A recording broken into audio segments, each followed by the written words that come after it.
Does anyone have a question?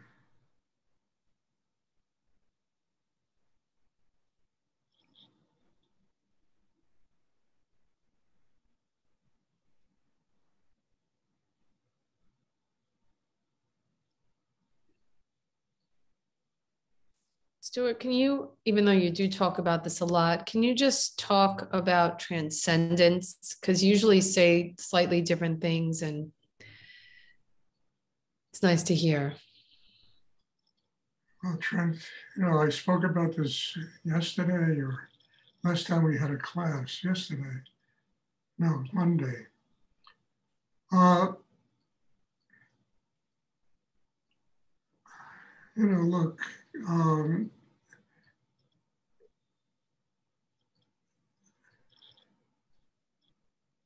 I mean, the best metaphor for it is, really the title of a book I wrote called, A Lotus Flower in Muddy Waters. A lotus flower, in order to grow, has to really root itself in mud, in muddy water. And it transforms that muddy water into nourishment that allows its petals to bloom on the surface of the water.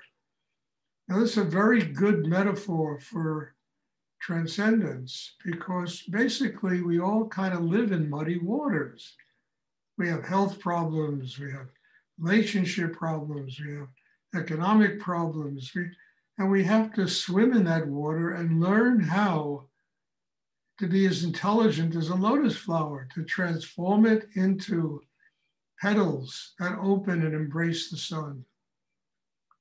It's transcendence. It's going above our condition, not wallowing in our condition, but learning how to use whatever goes on in our life as a means of developing ourselves, as a means of transcending, the negativity, the unhappiness, whatever it is, transforming it. Better word is than transcendence is transforming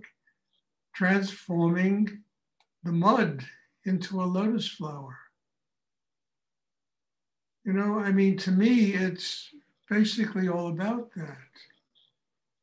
Because when you transcend something, you go above it, you get free of it, you rise above it. Your consciousness develops inside where it can truly go above the things that are keeping you, trapped, imprisoned, whatever, abandoned, whatever condition you feel or people feel in their lives.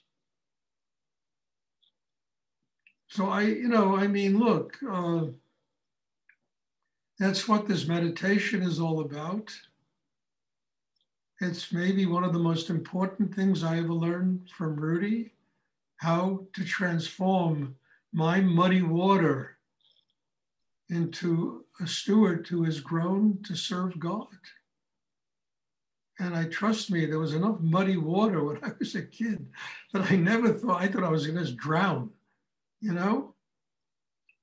And the universe was kind to me. It introduced me to Rudy, put me through hell for 25 years, but I finally met him. And at least I was smart enough then to say, okay, I have found somebody who can help me transform all of my garbage, all of my tension into a spiritual life. And when that tension is transformed into a spiritual life, we reach a level of transcendence. We go above the mundane. We go above the ordinary. We go above platitudes. We rise above everything that truly is a byproduct of people living on this earth. We become a child of God. We become one with God.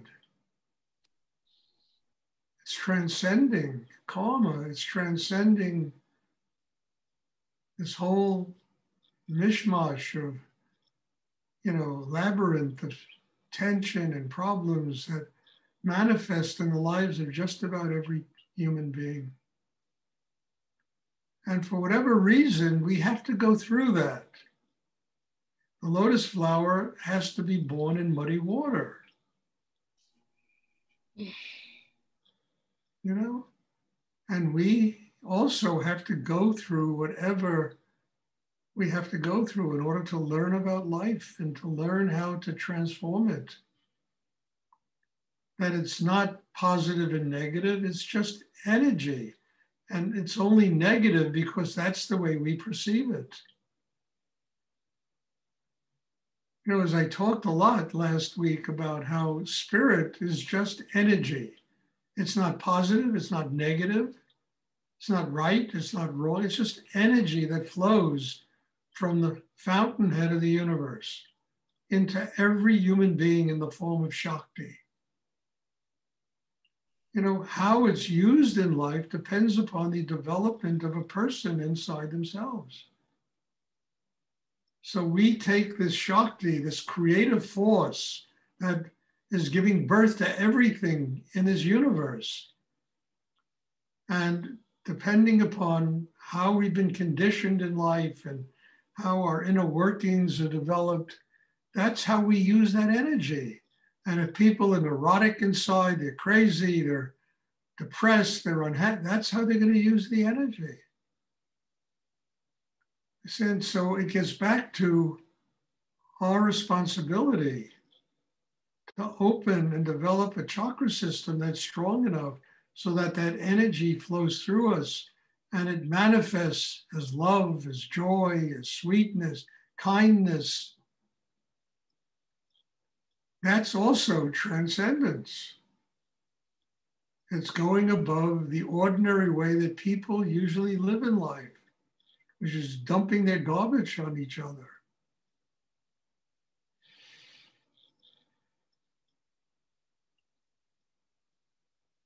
So, you know, transcendence has many meanings, you know, but I think its most profound meaning is just rising above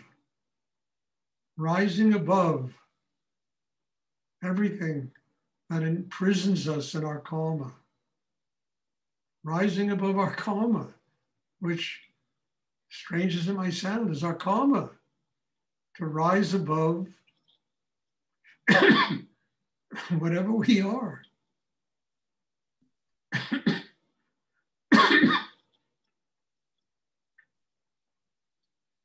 And there's joy in this, there's love in this, there's freedom in this. And one just has to remember that lotus flower.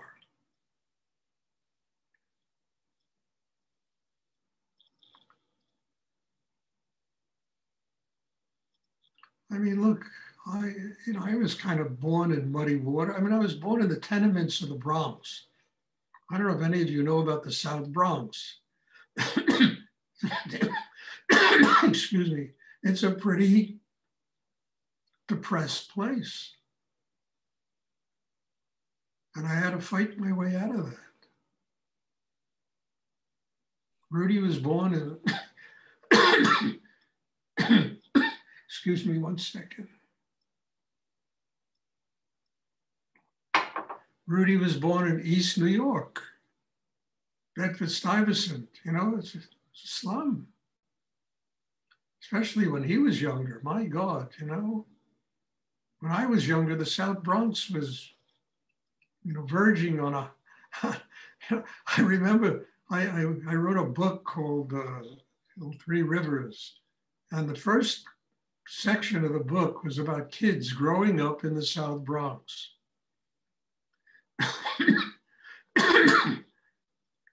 And I said to myself, Stuart, you should go up there and see it.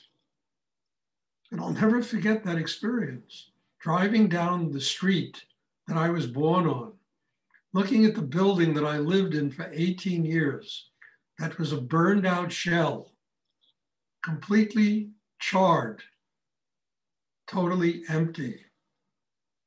Making a left turn on 173rd Street and going down to Longfellow Avenue, making another left turn, driving to the corner, having to stop at a red light. And there were 4 of us in the car. And suddenly from nowhere, like a dozen little African-American girls came out and started giggling and dancing around our car and pointing at us as if we had just landed from Mars. It's the kind of thing I used to experience in little villages in India, where you walk through and they never saw a white person before. They all come out and they just gape at you and stare at you and giggle. And, you know, and I'm talking, I was a half hour away from Manhattan, you know, one of the most sophisticated places to live in the world, you know, in the neighborhood that I was raised in. I mean, it was extraordinary. I'll never forget that.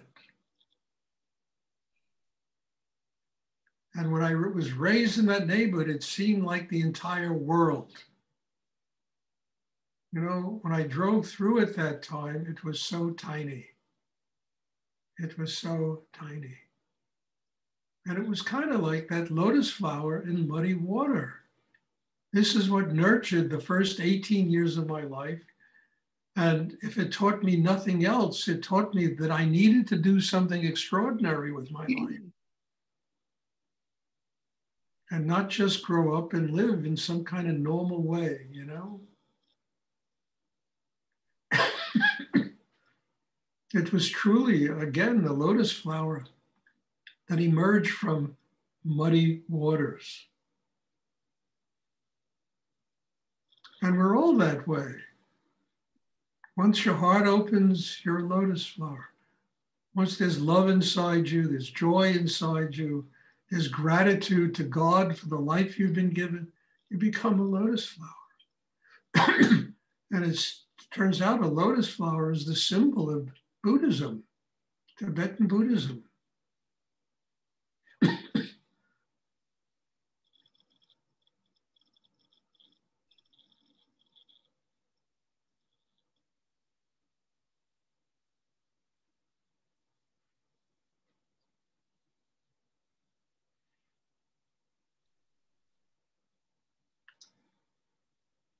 And just to finish up this, all of it is about transcendence.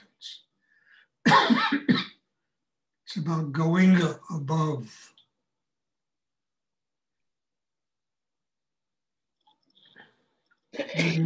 Getting free.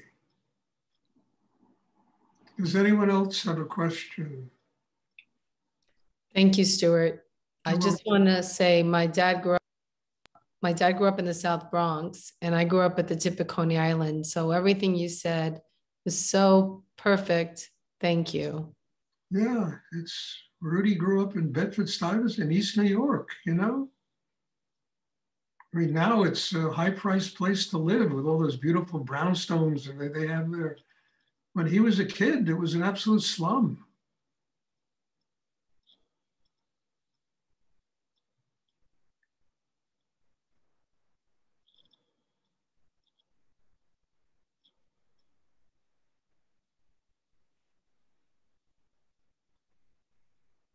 And I was always grateful for the neighborhood I grew up in because there was such a mixture of people there.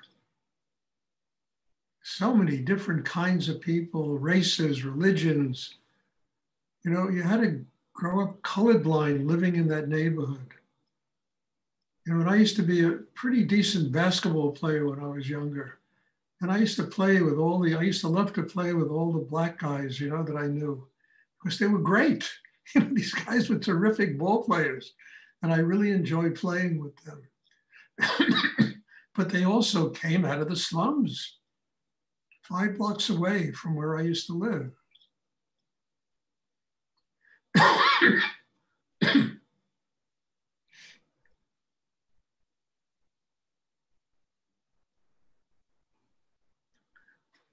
Does anyone else have a question they would like?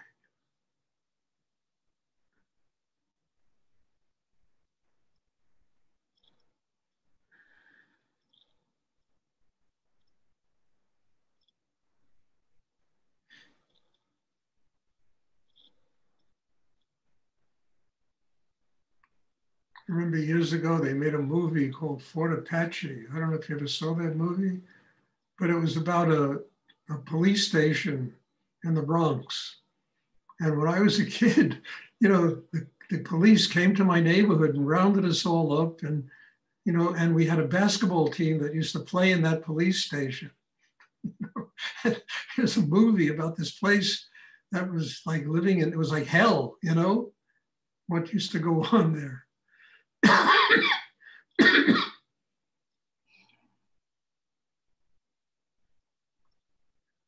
Does anyone else have a question they would like to ask?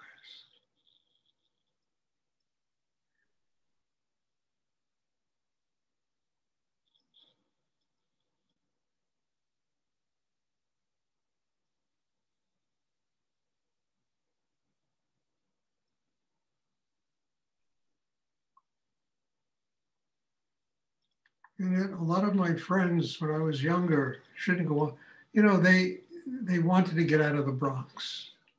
Some of them became hugely successful and very famous, you know, and I always respected that they could fight their way out of that neighborhood and become hugely successful in their life. It was always an amazing, I always had so much respect for that people can do it. It's not that they were having spiritual lives, but they became, you know, they fought their way out of that neighborhood and became hugely successful in their lives. And it just told me, I mean, anyone can do it if they have the ambition and the guts and the desire to do it. They can fight their way out of anything. They can transcend any situation.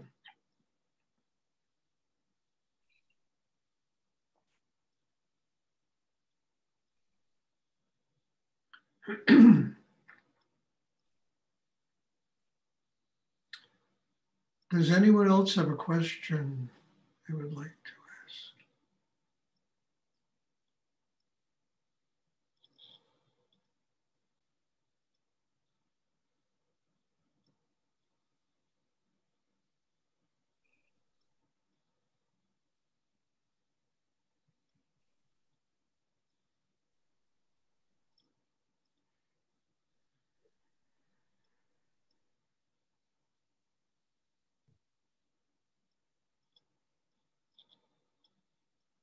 Okay, if there are no more questions.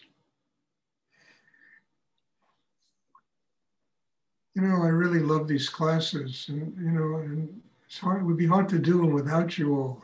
So God bless you for being here. Thank you. And you know, look, part of it is sharing my life, talking about things I've been through in my life. And I have no problems with doing that because I learned from that also. So bless you all and thank you. And there'll be a class tomorrow evening. And have a good evening. Thank you, Stuart. We can't do it without you either. Thank you, Stuart. You're welcome. Good night. Good night.